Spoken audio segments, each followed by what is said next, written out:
Selamat siang Pak Widi. Pak Widi sudah menerapkan kurikulum Merdeka. Sudah dong Pak, dari tahun pelajaran ini. Saya masih bingung nih Pak, kenapa sih kurikulum harus berubah lagi? Begini Pak, kita coba pahami dulu apa sih itu kurikulum. Memangnya apa itu kurikulum? Menurut Undang-Undang Sisdiknas nomor 20 tahun 2003, kurikulum adalah seperangkat rencana dan pengaturan mengenai tujuan, isi, dan bahan pelajaran, serta cara yang digunakan sebagai pedoman penyelenggaraan kegiatan pembelajaran untuk mencapai tujuan pendidikan tertentu. Oh, seperti itu Pak. Terus, fungsi kurikulum sebenarnya buat apa? Berdasarkan Permendikbud nomor 718 tahun 2020, kurikulum merupakan alat untuk mencapai tujuan pendidikan nasional. Kurikulum merupakan pedoman guru dan siswa agar terlaksana proses belajar mengajar dengan baik dalam rangka pencapaian tujuan pendidikan. Kurikulum untuk mencapai tujuan pendidikan nasional? Betul sekali, Pak. Terus, mengapa kurikulum harus diubah? Yang pertama, agar relevan dengan perkembangan zaman. Kurikulum harus selalu berubah agar sesuai dengan perkembangan zaman. Apalagi masa sekarang ini, ilmu pengetahuan dan teknologi informasi telah berkembang semakin masif dan tak terkendali. Masa iya kita tetap mengajar dengan cara yang kuno? Tentu itu tidak akan relevan. Pembelajaran juga akan menjadi membosankan.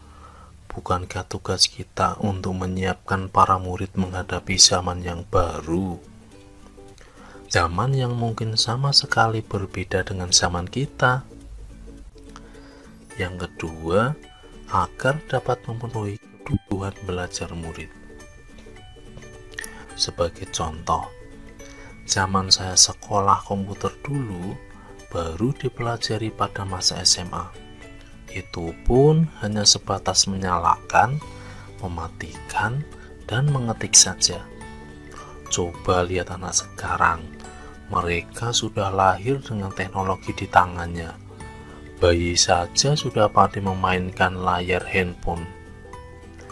Itulah mengapa kurikulum juga harus berubah, agar kita dapat menyiapkan generasi yang akan datang yang visioner dan mampu memandang ke depan.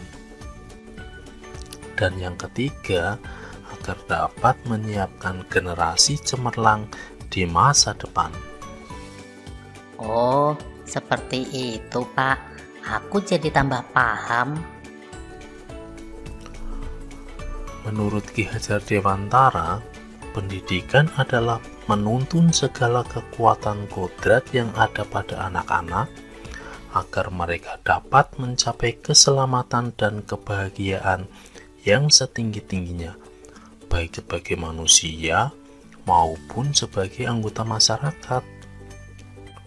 Kurikulum bersifat dinamis dan terus dikembangkan atau diadaptasi sesuai konteks dan kebutuhan peserta didik untuk membangun kompetensi sesuai masa kini dan masa yang akan datang. Lantas, bagaimana untuk mewujudkannya?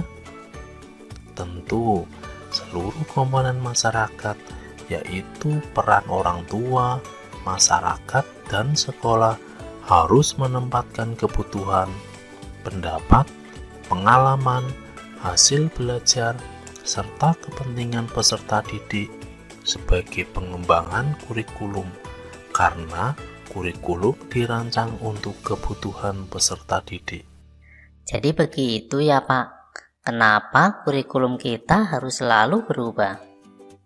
Oke deh Pak, terima kasih ya atas penjelasannya.